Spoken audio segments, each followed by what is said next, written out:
یہی ہے آرزو تعلیم قرآن عام ہو جائے، ہر ایک پرچم سے اونچا پرچم اسلام ہو جائے۔ الحمدللہ رب العالمین والصلاة والسلام علی سید المرسلین، اما بعد فاعوذ باللہ من الشیطان الرجیم، بسم اللہ الرحمن الرحیم، الصلاة والسلام علیک یا رسول اللہ وعلی آلک واصحابک یا حبیب اللہ، الصلاة والسلام علیک یا نبی اللہ وعلی آلک واصحابک یا نور اللہ۔ قرآن پاک کی سورتوں کے تعارف کے حوالے سے ہمارا یہ سلسلہ ہے۔ قرآن پاک کی 10ویں سورت سورہ یونس ہے۔ اس سورہ مبارکہ میں چونکہ حضرت یونس علیہ السلام کا تذکرہ بھی ہے، اس لیے اس کا نام سورہ یونس ہے۔ یہ سورت مبارکہ مکہ مکرمہ میں نازل ہوئی۔ اس میں 109 آیتیں اور 11 رکوع ہیں۔ اس سورہ مبارکہ کا آغاز قرآن پاک کی شان سے ہے۔ حروف مقطعات سے ابتدا ہے، الف لام را، تلک آیات الکتاب الحکیم، یہ حکمت والی کتاب کی آیتیں ہیں۔ شروع میں اللہ تبارک و تعالی نے لوگوں کے اس معاملے کو بیان کیا کہ انہیں اس بات پر تعجب ہے کہ ہم نے انہی میں سے ایک مرد کی طرف وحی نازل فرمائی، یعنی انہی میں سے ایک آدمی کو منتخب کیا، یعنی سرکار دو عالم صلی اللہ علیہ وآلہ وسلم کو، اور ان کی طرف وحی نازل فرمائی۔ لوگوں کو اس پر تعجب ہے۔ قرآن پاک اور قرآن پاک کے بعد نبی کریم صلی اللہ علیہ وآلہ وسلم کی شان بیان کرنے کے بعد اللہ تبارک و تعالی نے اپنی عظمت کو بیان فرمایا۔ فرمایا ان ربکم اللہ الذی خلق السماوات والارض فی 6 ایام ثم استوى علی العرش یدبر الامر، بے شک تمہارا رب اللہ ہے جس نے آسمان و زمین کو 6 دنوں میں پیدا فرمایا، پھر عرش پر استوا فرمایا جیسا اس کی شان کے لائق ہے، کاموں کی تدبیر فرماتا ہے، یعنی دنیا جہان میں جتنے کام ہیں ان تمام کی تدبیر اللہ تبارک و تعالی فرماتا ہے۔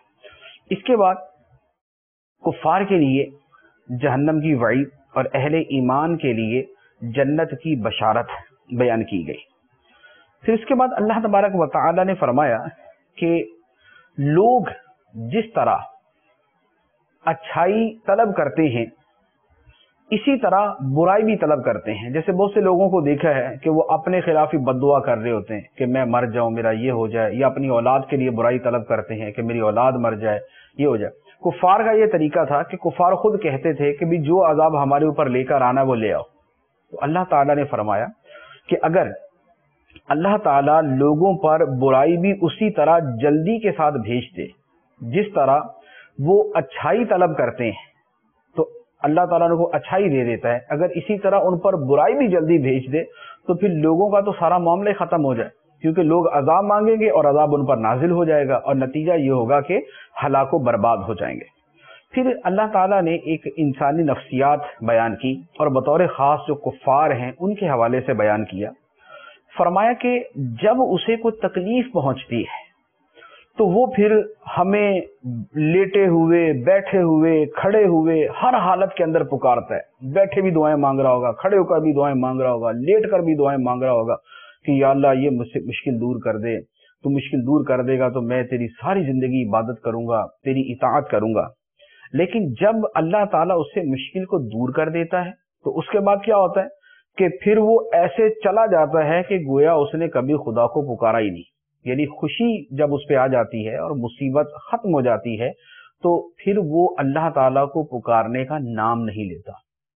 اصل میں یہ خصلت تو کفار کی ہے، لیکن مسلمانوں کو بھی اس حوالے سے غور کرنا چاہیے کہ ان کی عادت بھی تو یہ نہیں کہ اگر گھر کے اندر بچہ بیمار ہے یا ماں باپ بیمار ہے یا آدمی خود بیمار ہے یا کاروبار میں مشکل آ گئی، پریشانی آ گئی، تو اس وقت تو اللہ تعالیٰ سے لمبی لمبی دعائیں مانگی جائیں، اور جہاں جہاں پر دعائیں ہوتی ہیں وہاں سے پوری دنیا کا سفر کر کے بھی وہاں دعا کے لیے پہنچ جائیں، اور جب وہ مصیبت دور ہو جائے تو اللہ تعالیٰ کا نام بھی زبان پر دوبارہ نہ آئے. یہ اگر وصف کسی میں پایا جاتا ہے تو یہ وصف نہایت ہی کبھی ہے. اس کے بعد متعدد آیات کے اندر اللہ تبارک و تعالیٰ نے متعدد چیزوں کو بیان فرمایا. عذاب کا تذکرہ ہے، جنت کا تذکرہ ہے، اور اللہ تعالیٰ کی رحمتوں کا اور اس کی قدرتوں کا تذکرہ ہے. اس کے بعد اللہ تعالیٰ نے دنیا کی حقیقت کو بیان کیا ہے. دنیا کی حقیقت بیان کی کہ دنیا کی جو مثال ہے وہ اس پانی کی طرح ہے جو آسمان سے اترتا ہے اور اس کے ساتھ زمین سے جو ہے وہ پھل پھول اور زمین سے کھیتی باڑی جو ہے وہ پیدا ہوتی ہے. لیکن بعد میں کیا ہوتا ہے کہ جب کوئی جب یہ سمجھتا ہے کہ میرا کھیت جو ہے وہ اپنا پھل لے آیا ہے اور کھیت کے اندر جو فصل پیدا ہو چکی ہے، لیکن اچانک جو ہے اس وقت اس کے اوپر کوئی آفت آ جاتی ہے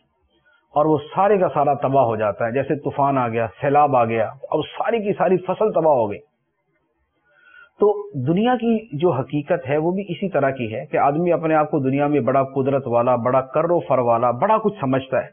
لیکن جب موت آتی ہے تو اس دنیا کا پتہ بھی نہیں چلتا اور یہ دنیا کروڑوں اربوں جتنے بھی اس کے پاس مال ہو وہ سارے کا سارا اس کے ہاتھ سے ایک آنکھ جھپکنے کے اندر بالکل ختم ہو جاتا ہے. اس کے بعد اللہ تعالیٰ نے اچھے اور برے انجام کا بیان کیا. جن کا برا انجام ہے وہ کفار اور جن کا اچھا انجام ہے وہ اہل ایمان. اور اہل ایمان کے لیے اللہ تعالیٰ نے جو نعمتیں پیدا فرمائی ہیں ان کا بیان ہے. پھر اس کے بعد اللہ تعالیٰ نے مشرکین مکہ کو بطور خاص اور دنیا بھر کے جتنے بھی مشرک ہیں ان سب کو بطور عام کے جو ہے توحید کے حوالے سے سمجھایا اور شرک کا رد کیا. کس طرح فرمایا قل من یرزقکم من السماء والارض ام من یملک السمع والابصار ومن یخرج الحی من المیت ویخرج المیت من الحی ومن یدبر الامر فسیقولون اللہ فقل افلا تتقون. کہ نبی کریم صلی اللہ علیہ وآلہ وسلم سے فرمایا گیا کہ آپ ان لوگوں سے پوچھیں کہ تمہیں آسمانوں اور زمین سے رزق کون دیتا ہے، اور آنکھوں اور کانوں کا مالک کون ہے، اور زندہ کو مردہ سے کون نکالتا ہے، اور مردہ کو زندہ سے کون نکالتا ہے، اور دنیا بھر کے سارے کاموں کی تدبیر کون فرماتا ہے. تو یہ مشرک جو بتوں کو خدا کا شریک کہتے ہیں یہ بتوں کی عبادت ضرور کرتے ہیں، لیکن اس کے باوجود ان کے بارے میں یہ نہیں کہتے کہ رزق دینے والے یہ ہیں اور ہمارے اصل مالک یہ ہیں اور مردوں کو زندہ یہ کرتے ہیں اور کاموں کی تدبیر یہ کرتے ہیں، یہ بھی نہیں کہتے، لیکن اس کے باوجود خدا مانتے ہیں. تو فرمایا کہ یہ خود جواب دیں گے کہ یہ سارے کام تو اللہ ہی کرتا ہے، مردے کو زندہ کرنا اور زندہ کو موت دینا، آسمان سے رزق نازل کرنا، زمین سے رزق دینا، یہ سارے کام اللہ ہی کے ہیں. تو فرمایا گیا فذالکم اللہ ربکم الحق. تو ان سے یہ فرما دیجئے کہ یہ اللہ تمہارا سچا رب ہے، یہ اللہ تمہارا سچا رب ہے جس کے یہ سارے کام ہیں. تو ان تمام چیزوں کے باوجود پھر تم کسی اور معبود کی طرف کیوں جاتے ہو، بتوں کی طرف کیوں جاتے ہو. پھر اس کے بعد مسلسل آیات کے اندر یہی توحید اور شرک کے حوالے سے مضمون اور جو مشرکوں کا انجام ہے اس کا بیان چلتا ہے. اور اس کے بعد پھر اللہ تبارک و تعالی نے فرمایا یا ایھا الناس قد جاءتکم موعظۃ من ربکم وشفاء لما فی الصدور وہدی ورحمۃ للمؤمنین. اے لوگو تمہارے پاس تمہارے رب کی طرف سے نصیحت آ گئی اور دلوں کی شفا آ گئی اور ہدایت آ گئی اور رحمت آ گئی ایمان والوں کے لیے. یعنی یہ قرآن جو اللہ تعالیٰ نے تمہیں عطا فرمایا ہے یہ قرآن تمہارے رب کی طرف سے نصیحت بھی ہے، تمہارے دلوں کی شفا بھی ہے، تمہارے لیے ہدایت بھی ہے اور ایمان والوں کے لیے رحمت بھی ہے. تو قرآن پاک کی عظمت کا بیان. پھر اس کے بعد فرمایا کہ اللہ کے فضل اور اس کی رحمت پر خوشیاں منانی چاہیے. جو اللہ کا فضل ہے، اللہ کی رحمت ہے، اس پر خوشیاں منانی چاہیے. اس کے بعد نبی کریم صلی اللہ تعالی علیہ وآلہ وسلم کے احوال کا بیان فرمایا کہ آپ کا ہر حال جو ہے وہ اللہ تعالی کی جو ہے وہ نگہبانی میں ہے، اللہ تعالیٰ اسے دیکھ رہا ہے. پھر اولیاء کرام کا تذکرہ ہوا، اولیاء کرام کی شان بیان فرمائی کہ اللہ کے ولیوں کو نہ کوئی خوف ہوگا اور نہ وہ غمگین ہوں گے. اور ولی کون ہوتا ہے؟ فرمایا جو ایمان والا ہے اور پرہیزگاری کرنے والا ہے وہ اللہ کا ولی ہے. اور ان ولیوں کے لیے دنیاوی زندگی کے اندر بھی خوشخبری ہے اور آخرت کے اندر بھی خوشخبری ہے. پھر اس کے بعد اللہ تعالیٰ نے مختلف انبیاء کرام علیہم الصلاۃ والسلام کا تذکرہ کیا اس میں یہاں پر پہلے حضرت نوح علیہ الصلوۃ والسلام کی قوم کا ذکر کیا کہ نوح علیہ الصلوۃ والسلام نے جو اپنی قوم کو تبلیغ فرمائی، جو ان کو نیکی کی دعوت دی، تو اللہ تعالی نے اس کا بیان کیا، اور اس کے بعد پھر حضرت موسیٰ علیہ الصلوۃ والسلام کا بیان کیا۔ موسیٰ علیہ الصلوۃ والسلام کی جو فرعون سے ملاقات ہوئی، جو فرعون کو دعوت دی، جو جادوگروں سے مقابلہ ہوا، اس کا کچھ حصہ یہاں پر بیان کیا گیا۔ اس کے بعد اللہ تعالیٰ نے فرمایا کہ موسیٰ علیہ الصلوۃ والسلام پر ان کی قوم کے لوگ ہی ایمان لائے، اور جو فرعون کی قوم تھے وہ جو ہے وہ اپنی سرکشی کے اوپر ڈٹے رہے۔ تو حضرت موسیٰ علیہ الصلوۃ والسلام نے پھر اس کافر قوم کے خلاف دعا فرمائی اور اللہ تعالیٰ کی بارگاہ میں عرض کیا، ربنا انک آتیت فرعون وملأہ زینۃ واموالا فی الحیاۃ الدنیا، کہ اے ہمارے رب، تو نے فرعون اور اس کے لشکر کو، اس کے سرداروں کو آرائش اور دنیاوی زندگی کے اندر مال دیا ہے، ربنا لیضلوا عن سبیلک، اس لیے کہ یہ تیرے راستے سے بھٹکا دیں دوسرے لوگوں کو، ربنا اطمس علی اموالہم واشدد علی قلوبہم فلا یؤمنوا حتی یروا العذاب العلیم، تو اے ہمارے رب ان کے مال برباد کر دے، ان کے دل سخت کر دے، تو یہ ایمان نہ لائیں حتیٰ کہ دردناک عذاب کو دیکھ لے۔ یعنی حضرت موسیٰ علیہ السلام نے یہ بیان فرما دیا کہ جو فرعون اور اس کے سرداروں کو، جو مالداروں کو مال ملا ہے اور دنیاوی زندگی کو جو آرائش و زیبائش ملی ہے، یہ ایک بنیادی سبب ہے ان کی گمراہی کا، کہ یہ اپنے مال دنیا کی وجہ سے گمراہی کے اندر اور غفلت کے اندر پڑے ہوئے، تو اللہ تعالیٰ کی بارگاہ میں دعا کرتے ہیں کہ اے اللہ ان کے مال برباد کر دیں اور ان کے دلوں کو سخت کر دے اور یہ عذاب کا مزہ چکھیں۔ تو پتہ چلا کہ ظالم کے مال کی بربادی کی دعا کرنا یہ جائز ہے، یعنی جس کا مال ظلم میں استعمال ہوتا ہے اس کی بربادی کی دعا کر سکتے ہیں۔ تو اب اس کے بعد کیا ہوا کہ اللہ تعالیٰ نے اس دعا کو قبول فرمایا، قرآن کے اندر ہی فرما دیا گیا، قد اجیبت دعوتہما، تم دونوں کی دعا کو قبول کر لیا گیا، یعنی موسیٰ علیہ السلام اور حضرت ہارون علیہ السلام کی دعا کو قبول کر لیا گیا۔ اور اس کے بعد پھر وہی ہوا جس کا قرآن پاک میں تذکرہ اور بھی جگہ پر موجود ہے کہ بنی اسرائیل نے دریا پار کر لیا اور فرعون اس میں غرق ہو گیا۔ لیکن یہاں پر ایک اور بات بیان کی کہ فرعون جب دریا میں ڈوب رہا تھا اس وقت اس نے بھی ایمان کا اظہار کر دیا، یعنی فرعون بھی جب ڈوبنے لگ گیا اور جب عذاب نازل اس پر ہو چکا اور غیب کے معاملات اس کے سامنے منکشف ہو گئے تو اس وقت اس نے بھی کلمہ پڑھ لیا، وہ بھی کہنے لگا کہ میں بھی مسلمان ہوں۔ چنانچہ اللہ تعالیٰ فرماتا ہے حتی اذا ادرکہ الغرق قال آمنت انہ لا الہ الا الذی آمنت بہ بنو اسرائیل وانا من المسلمین، یہاں تک کہ جب اسے ڈوبنے نے آ لیا، غرق نے اسے آ لیا، تو بولا میں ایمان لایا کہ کوئی سچا معبود نہیں ہے سوائے اس کے جس پر بنی اسرائیل ایمان لائے، یعنی میں بھی اب اس رب کو مانتا ہوں جس کو بنی اسرائیل مانتے ہیں، جس کو موسیٰ علیہ السلام مانتے ہیں۔ وَأَنَا مِنَ الْمُسْلِمِينَ، اور فرعون کہتا ہے وَأَنَا مِنَ الْمُسْلِمِينَ، میں بھی مسلمان۔ تو اب اسے جواب دیا گیا کہ آنا، کیا اب، یعنی پوری زندگی تو کلمہ پڑھا نہیں، مسلمانوں کو بھی ستاتے رہے، موسیٰ علیہ السلام کو بھی ستاتے رہے، اور اب جب عذاب نازل ہو چکا اور آخرت کا معاملہ سامنے کھل کر آ چکا، اب تم کلمہ پڑھتے ہو اور اب مسلمان ہوتے ہو، اب اس کا کوئی فائدہ نہیں ہے۔ وَقَدْ عَصَيْتَ قَبْلُ، اس سے پہلے تم نافرمان رہے، وَكُنْتَ مِنَ الْمُفْسِدِينَ، اور تم فسادی آدمی تھے۔ لہذا جب